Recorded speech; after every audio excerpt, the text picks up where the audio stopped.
সবজি। তাহলে hi friends, আমি সুস্মিতা চলে এসেছি আজকে একটা নতুন রেসিপি নিয়ে। আজকে রেসিপিটা হচ্ছে পাঁচমিশালি সবজি। প্রথমে আমি দিয়ে দিলাম কড়াইতে পাঁচফোড়ন পোড়া। পাঁচফোড়নটাকে তোমাদের আলাদা করে দেখালাম না, তবু দেখিয়ে দিচ্ছি। এতে পাঁচফোড়ন পোড়া দিয়েছি, দিয়ে এইদিকে শুকনো লঙ্কা দিয়ে দেবো।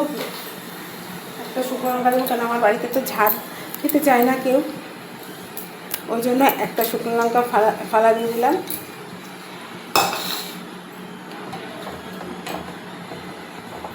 আর এদিকে কেটে রেখেছি ঝিঙে, কুমড়ো, আলু, কাঁকরোল,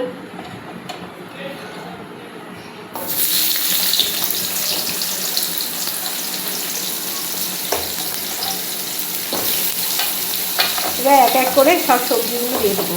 খুব ছোট্ট রেসিপি, নিরামিষ সবজি রান্না করছি, দেখো। তোমাদের যদি ভালো লাগে তাহলে আমার চ্যানেলটাকে সাবস্ক্রাইব করো, লাইক কমেন্ট শেয়ার করে দিও।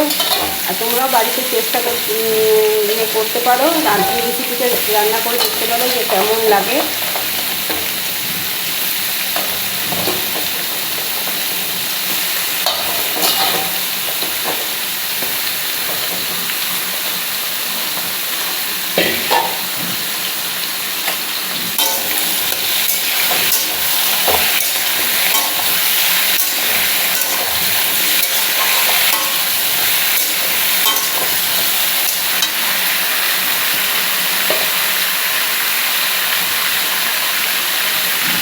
লবণ দিয়ে দিলাম,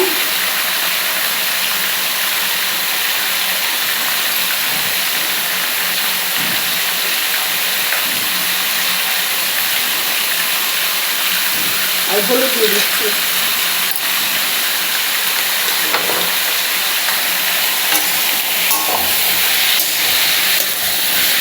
দিয়ে এবার ঢাকা দিয়ে দেবো।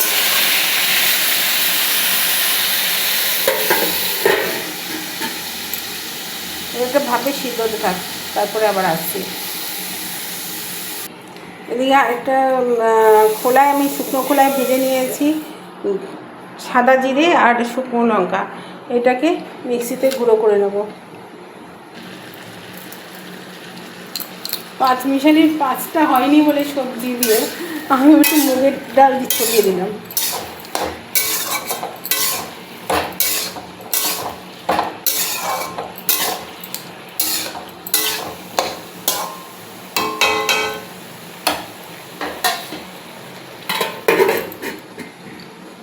সবজিগুলোকে ভালো মতো সিদ্ধ হওয়ার জন্য। আর এই যে কাঁচা লঙ্কাও দিয়েছি, যদি কারোর ঝাল লাগে সেই জন্য কাঁচা লঙ্কা রেখেছি। জানি ঝাল, এই লঙ্কা নিয়ে একটা ঝামেলা হবে, কারণ হচ্ছে ওই খাওয়ার সময় সবজি মনে করে লঙ্কা চিবাবে আর তখন আমার উপর চিৎকার দেবে। কিন্তু আমি তো আবার একটু ঝাল না হলে খেতে পারি না। দেখছি সবজিগুলো সিদ্ধ হয়েছে কিনা। হ্যাঁ, সবজিগুলো সিদ্ধ হয়ে গেছে। জল রাখবো, কারণ ঝোল রাখবো, কারণ হচ্ছে ভাতটা মাখতে সুবিধা হবে।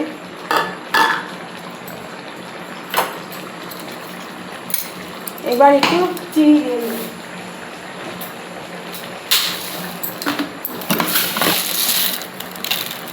একটু চিনি দিয়ে নিলাম। আর ওই যে মিক্সিতে করে রেখেছিলাম ভাজা মশলা,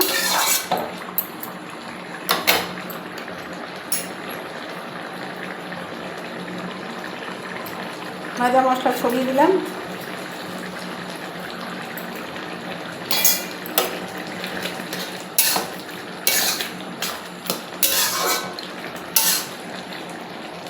তৈরি আমার পাঁচমিশালি সবজি।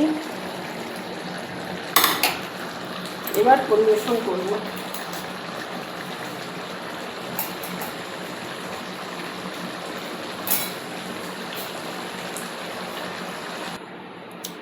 দেখো তৈরি আমার পাঁচমিশালি সবজি।